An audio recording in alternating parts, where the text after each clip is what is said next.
అందరికీ నమస్తే అండి. సాధారణంగా రాజకీయాల్లో ఉన్నవారికి, ఒక పార్టీ గొడుగు కింద ఉన్నవారికి, ఒక పార్టీ కోసం పనిచేస్తున్న వారికి నిజంతో పని లేదు, కామన్ సెన్స్తో పని లేదు. ఆ పార్టీ భజన చాలు. ఆత్మస్తుతి, పరనింద, తమను తాను స్తుతించుకోవడం, ఎదుటి వాళ్ళ మీద నిందలు వేయడం, తప్పు పట్టడంతో అయిపోద్ది. కానీ జర్నలిజంలో అలా పనికిరాదు, మీడియాలో అలా పనికిరాదు. ఎంత అనుకూల పత్రిక అయినా, ఎంత భజన పత్రిక అయినా, ఎంత సొంత పత్రిక అయినా సరే మీరు అబద్ధం రాస్తే రాయొచ్చు. సొంత పత్రిక, భజన పత్రికల్లో అబద్ధాలు సహజమే, మీడియాలో అబద్ధాలు సహజమే. కానీ జనం నమ్మేలా ఉండాలి, జనం నవ్వేలా ఉండకూడదు.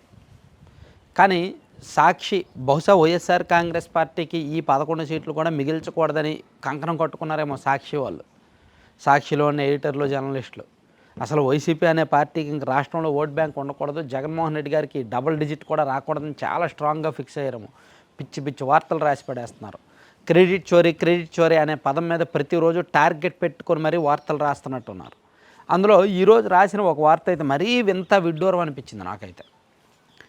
ఆ ప్రకాశం జిల్లా వాళ్ళందరూ నవ్వుతారు, ఈవెన్ వైసీపీ వాళ్ళు అయినా సరే.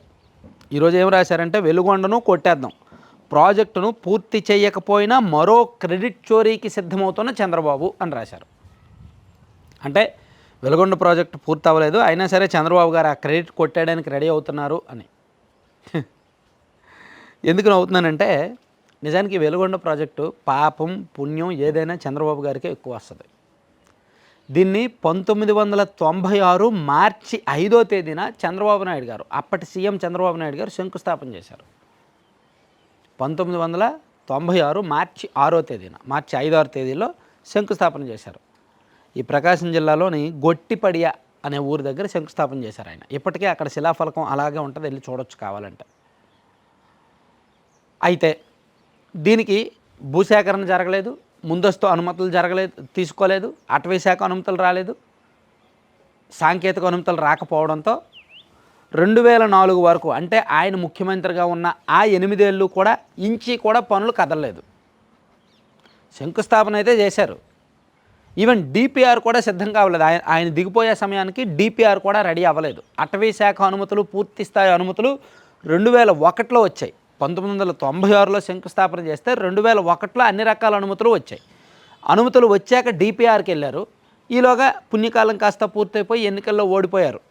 ఆ తర్వాత రాజశేఖర రెడ్డి గారు అధికారంలోకి వచ్చాక దీన్ని మళ్ళీ సర్వే చేయించి, మళ్ళీ దీన్ని డిజైన్ చేయించి, మళ్ళీ డిపిఆర్ రెడీ చేయించి 2005లో ఈ ప్రాజెక్టు పనులు ప్రారంభించారు. ఈ ప్రాజెక్టులో అత్యంత కీలకమైన విభాగం ఏంటంటే, శ్రీశైలం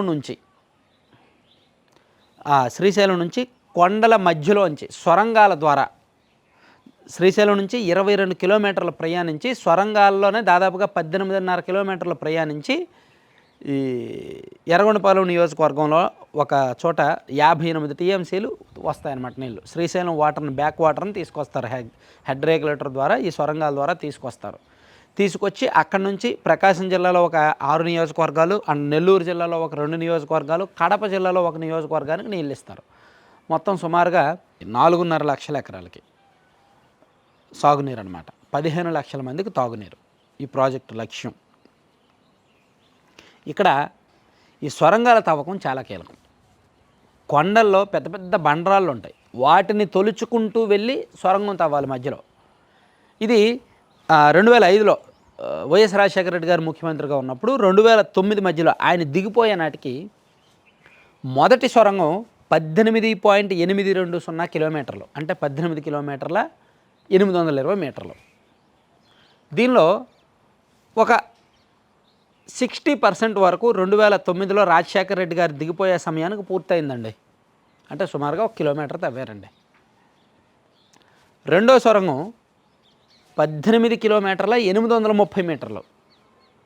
దీన్ని సుమారుగా 700 మీటర్ల వరకు, 7 కిలోమీటర్ల వరకు రాజశేఖర రెడ్డి గారు దిగిపోయే సమయానికి తవ్వారండి. అంటే అరౌండ్ ఒక 40%, బిలో 40% తవ్వారండి, తవ్వించారు.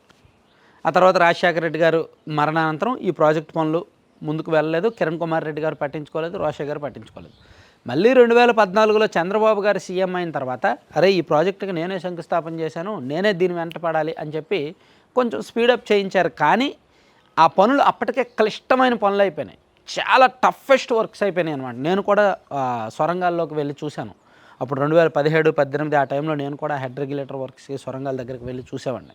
అక్కడ వర్క్ చేసినప్పుడు చాలా టఫెస్ట్, చాలా క్లిష్టమైన పని అనమాట. కొండలు, పెద్ద పెద్ద రాళ్ళు, కిలోమీటర్ల లోపలికి వెళ్ళే కొద్దీ లోపల ఆక్సిజన్ అందదు. ఆ లోపల ఆ బ్లేడ్ ఉంటుంది, ఆ కొండ రాళ్ళను కట్ చేసుకుంటూ తొలుచుకుంటూ సొరంగం తవ్వడానికి ఒక బ్లేడ్ ఉంటుంది. ఆ బ్లేడు ఇటలీ నుంచి రావాలన్నమాట. ఆ బెల్ట్లు ఉంటాయి, ఆ బెల్ట్ తిరుగుతూ ఉంటే ఆ బెల్ట్ ఏమో ఇలా తిరుగుద్ది, బ్లేడ్ ఏమో ఇలా తిరుగుద్ది ఆ పవర్కి. ఆ బ్లేడ్ ఒక్కటి కట్ అయినా సరే ఇటలీ నుంచి మళ్ళీ తీసుకురావాలి, అవంత రెడీగా ఉండవు, అక్కడ తయారు చేయించాలి. అండ్ ఈ బెల్ట్లు ఏమో వెస్ట్ బెంగాల్ నుంచి రావాలి. వీళ్ళు ఆన్ చేసి వర్క్ స్టార్ట్ చేసిన 1 or 2 డేస్కి బెల్ట్ అయినా తెగిపోయేది, బ్లేడ్ అయినా పోయేది. మళ్ళీ అవి వచ్చే వరకు పనులు ఆపేసేవాళ్ళు. ఈలోగా ఫండింగ్ రెడీగా ఉండేది కాదు. కరెంటు బిల్లులు కట్టక ఈ మీటర్లు కూడా పట్టుకెళ్ళిపోయిన సంఘటనలు ఉన్నాయి అప్పట్లో. సో ఓవరాల్గా చంద్రబాబు నాయుడు గారు 2014 నుంచి 2019 మధ్యలో ఈ ప్రాజెక్టుని 6 సార్లు సందర్శించారు. 6 సార్లు సందర్శించి చివరికి ఎన్నికలకు ఒక 6 నెలల ముందు డెడ్ లైన్ పెట్టారు గుత్తేదారులకి. మీరు పూర్తి చేయకపోతే మిమ్మల్ని బ్లాక్ లిస్ట్లో పెడతాము అది ఇదని. సో కానీ చివరికి 2019లో చంద్రబాబు గారు దిగిపోయే సమయానికి తొలి సొరంగం సుమారుగా 17.5 కిలోమీటర్లు తవ్వేశారు, అంటే 95% అబోవ్ తవ్వేశారు. రెండో సొరంగం సుమారుగా 15.5 కిలోమీటర్లు తవ్వారు, అంటే అరౌండ్ ఒక 75-80% తవ్వారు.